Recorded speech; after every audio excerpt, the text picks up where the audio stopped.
Chers amis, bonjour, je suis heureux de vous retrouver et nous allons examiner aujourd'hui quelques textes parallèles au sujet de ce petit livre ouvert que nous avons examiné la dernière fois. Nous étions arrivés à la conclusion que ce petit livre ouvert, c'était cette prophétie particulière du prophète Daniel qui était scellée.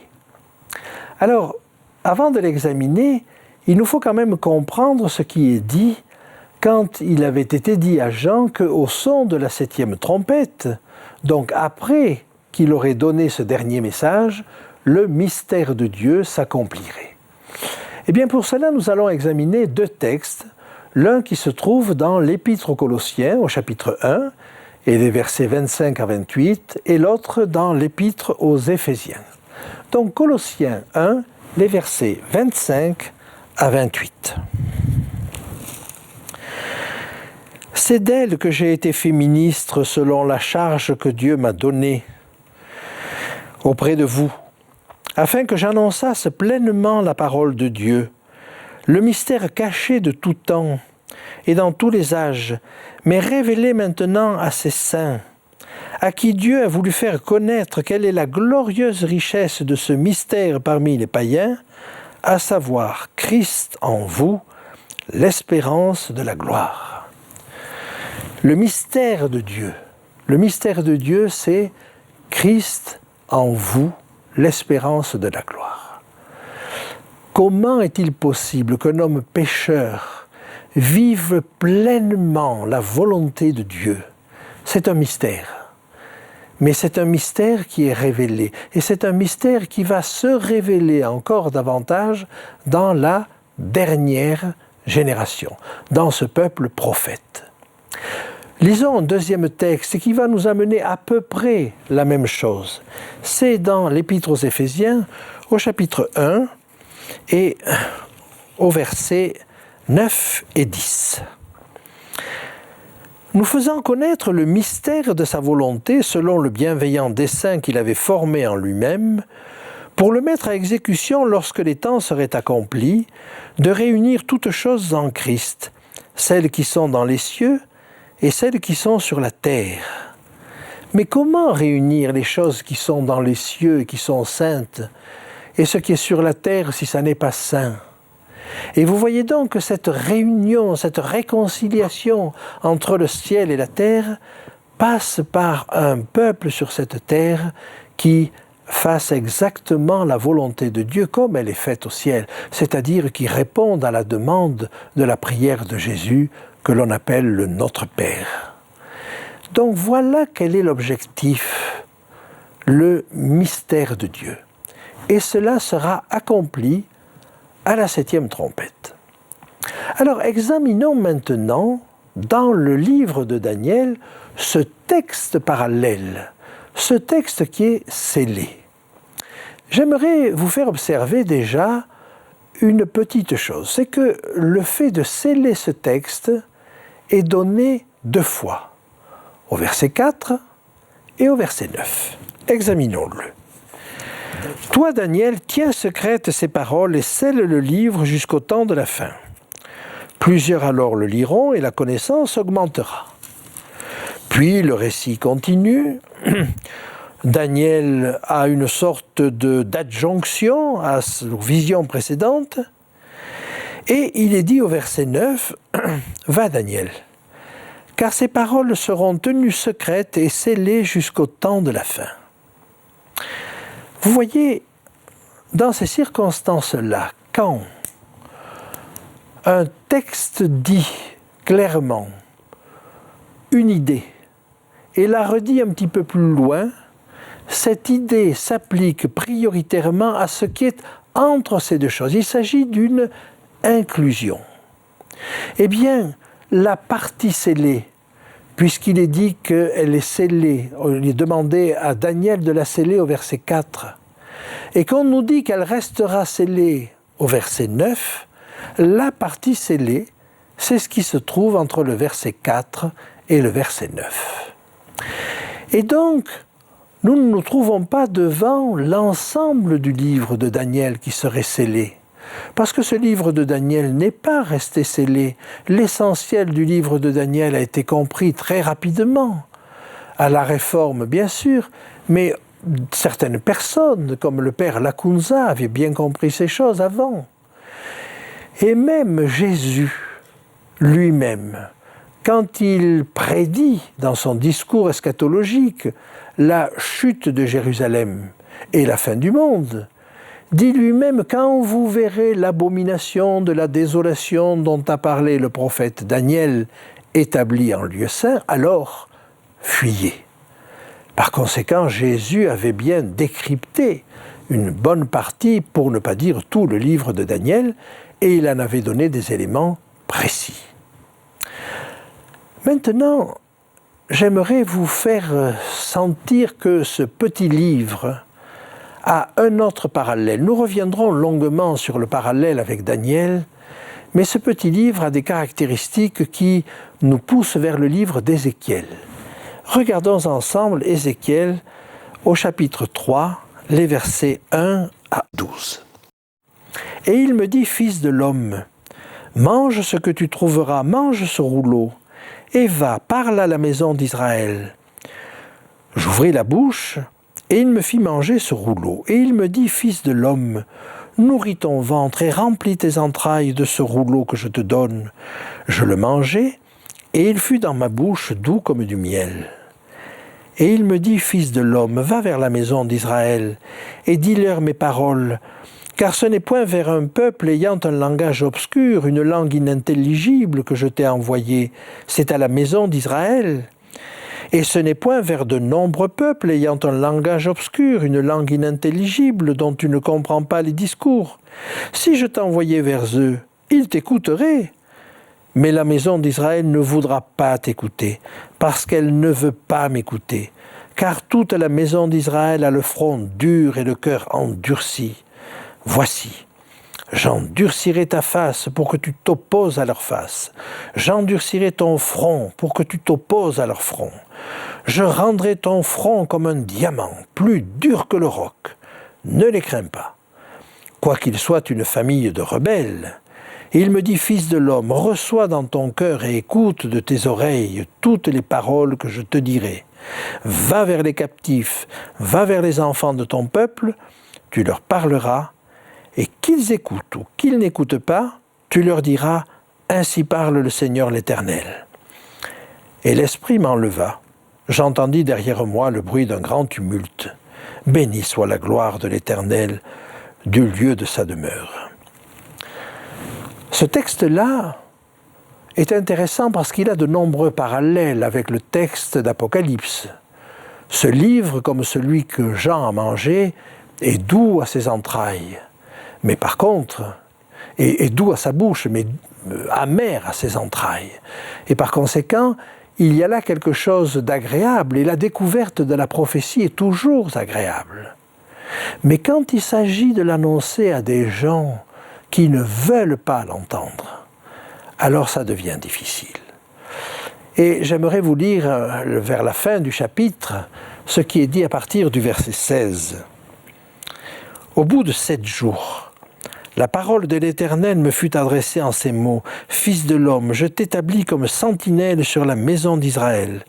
Tu écouteras la parole qui sortira de ma bouche et tu les avertiras de ma part. Quand je dirai au méchant, tu mourras, si tu ne l'avertis pas, si tu ne parles pas pour détourner le méchant de sa mauvaise foi et pour lui sauver la vie, ce méchant mourra dans son iniquité. Et je te redemanderai son sang. Mais si tu avertis le méchant et qu'il ne se détourne pas de sa méchanceté et de sa mauvaise voie, il mourra dans son iniquité, et toi tu sauveras ton âme. Si un juste se détourne de la justice et fait ce qui est mal, je mettrai un piège devant lui, et il mourra, parce que tu ne l'as pas averti. Il mourra dans son péché, et on ne parlera plus de la justice qu'il a pratiquée. Et je te redemanderai son sang. Mais si tu avertis le juste de ne pas pécher, et qu'il ne pêche pas, il vivra, parce qu'il s'est laissé avertir, et toi, tu sauveras ton âme. texte passionnant et intéressant parce qu'il donne la responsabilité de celui qui est porteur d'un message. Alors, il y a aussi autre chose. Ézéchiel a été transporté, il a été averti qu'il aurait une révélation. Mais cette révélation ne lui a pas été donnée. C'est quand il se trouve au milieu de ceux à qui il doit le dire, qu'au dernier moment, Dieu lui donne cette révélation. Eh bien, nous nous trouvons dans le même cas de figure pour cette prophétie de la dernière minute. Actuellement, je ne sais pas ce qu'est cette prophétie. Et je ne peux pas le dire, je ne peux pas en dire grand-chose. Mais je sais qu'au moment où elle sera utile, alors Dieu la révélera. Et l'autre point, c'est que certainement dans cette révélation, il y a à avertir des hommes de leur mauvaise voie. Oh, il est plus facile de dire « Mais non, mon frère, tout va bien, tu peux continuer ». On ne se heurte pas à ce moment-là, on est en paix, mais on est responsable. Et Dieu ne nous invite pas à la mollesse de ce côté-là, mais à la fermeté. À la fermeté dans l'amour, parce que c'est dans l'amour qu'un message de reproche a le plus de chances d'être entendu. Il faut que pour qu'un message de reproche puisse être entendu, il soit dit par quelqu'un qui aime la personne et qui le dise avec affection. Quelqu'un que la personne à qui on fait le reproche respecte. Et c'est dans ces conditions que le message peut porter. Alors voilà, ce message d'Ézéchiel avait quand même des choses à nous dire. Et maintenant, j'aimerais revenir à notre texte de Daniel 12. On pourrait dresser un tableau de tout ce qu'il est possible de voir en parallèle dans ces deux textes. Dans ces deux textes, nous l'avons dit, c'est-à-dire Apocalypse 10 et Daniel 12, un ange jure. D'un côté, il est au-dessus des eaux du fleuve. De l'autre côté, il a un pied sur la terre, un pied sur la mer. Puis, les questions qui sont traitées sont des questions de temps, des derniers temps, dans les deux cas. Avec une petite différence. À la question qui est posée par Daniel, il est dit qu'il y a un délai. Alors que quand on arrive à la période de Jean, il n'y a plus de délai. En d'autres termes, du temps de Daniel, nous sommes au début de la prophétie. Du temps de Jean, nous sommes à la fin de la prophétie. Et par conséquent, il va falloir essayer de comprendre et de cerner au plus près cette prophétie, même si, comme je vous l'ai dit, nous ne pourrons pas en donner tous les éléments. Un autre parallèle se trouve dans le fait que nous avons un double parallèle de texte. Je vous ai dit que Daniel 10 d'un côté, Daniel 10 et 12 d'un côté, rappelaient Apocalypse 10. Mais déjà, la prophétie de Daniel 10 nous parlait de Jésus comme il en était parlé dans Apocalypse 1. Vous voyez donc ce double parallèle, Daniel 10, Apocalypse 1, Daniel 12, Apocalypse 10. Double parallèle. Et dans ces quatre visions, il s'agit toujours de Jésus. Alors avançons encore un petit peu et essayons de comprendre ce qui se passe. Et j'aimerais qu'on comprenne encore ce qui peut être cette position de l'ange qui se trouve au-dessus des eaux du fleuve. Mais pour cela, j'aimerais encore vous entraîner dans une remarque. Quand on voit Jean dans ce chapitre 10, en réalité, il est partie prenante de la vision. Et on lui dit, il faut encore que tu prophétises sur beaucoup de peuples, de nations, de langues et de rois. Quand nous allons examiner la suite du texte, nous allons nous rendre compte qu'il y a en réalité deux prophètes. Eh bien, nous trouvons la même chose dans le texte de Daniel.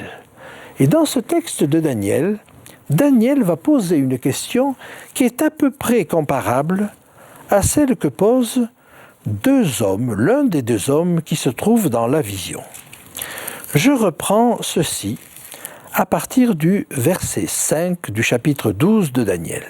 « Et moi, Daniel, je regardais, et voici deux autres hommes se tenaient debout, l'un en deçà du bord du fleuve et l'autre au-delà du bord du fleuve. » Vous voyez donc la scène. Il y a celui qui est vêtu de lin, qui est au milieu du fleuve, et puis de part et d'autre du fleuve, sur une berge, un homme, sur l'autre berge, un autre homme. À ce moment-là, l'un d'eux dit à l'homme vêtu de lin qui se tenait au-dessus des eaux du fleuve, « Quand sera la fin de ces prodiges ?» Et j'entendis l'homme vêtu de lin qui se tenait au-dessus des eaux du fleuve. Il leva vers les cieux sa main droite et sa main gauche, et il jura par celui qui vit éternellement que ce sera dans un temps, des temps et la moitié d'un temps, et que toutes ces choses finiront quand la force du peuple saint sera entièrement brisée. L'un des personnages qui se tient au bord du fleuve pose cette question. Quelle sera la fin de ces choses? Et le mot qu'il emploie là, c'est le mot « ketz » en hébreu. Il se trouve qu'immédiatement après, Daniel va poser quasiment la même question, mais pas tout à fait. Parce que la réponse qui est faite à cet homme, c'est la réponse que le peuple, la force du peuple de Dieu sera entièrement brisée. Mais est-ce que c'est vraiment la fin? Est-ce que Daniel peut se contenter de cette fin? Lui à qui on a dit déjà au chapitre 7, dans une autre vision, que le peuple de Dieu héritera du royaume éternel? Alors, Daniel va poser presque la même question, mais un peu différente. Il va dire quelle sera l'issue de ces choses. Et il emploie un autre mot qui est le mot « acharit », qui signifie « après ces choses ». C'est un peu comme s'il disait « oui, je sais que le peuple de Dieu va souffrir, mais la question que je pose, c'est qu'arrivera-t-il après cela ?» Et regardez la question, la réponse qui lui est faite. « J'entendis, mais je ne compris pas. Et je dis, mon Seigneur, quelle sera l'issue de ces choses ?» Il répondit, « Va, Daniel, car ces choses seront tenues secrètes et scellées jusqu'au temps de la fin. Plusieurs seront purifiés, blanchis et épurés. Les méchants feront le mal et aucun des méchants ne comprendra, mais ceux qui auront de l'intelligence comprendront. Depuis le temps où cessera le sacrifice perpétuel et où sera dressée l'abomination du dévastateur, il y aura 1290 jours. Heureux celui qui attendra et qui arrivera jusqu'à 1335 jours. Et là, la réponse est heureuse. La première question sur la fin de ces choses amenait à la réponse où la force du peuple de Dieu était entièrement brisée. Mais l'après de ces choses, ce qui arrive après que la force du peuple est entièrement brisée, alors il faut attendre un peu plus, 1335 jours. Et là alors, on arrive à une situation où le peuple de Dieu est heureux. Voilà quel est le sens de la question de Daniel. Et vous voyez que dans cette vision, Daniel devient un acteur dans sa propre vision.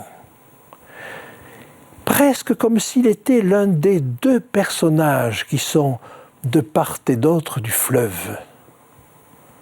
Alors si Daniel est un acteur dans la vision, si Jean est un acteur dans sa vision, alors peut-être que nous pouvons comprendre la position de celui qui est au-dessus des eaux du fleuve, d'une manière un peu différente. Si les deux personnages qui étaient de part et d'autre du fleuve nous indiquaient là qu'en réalité la traversée du fleuve, c'est un voyage prophétique.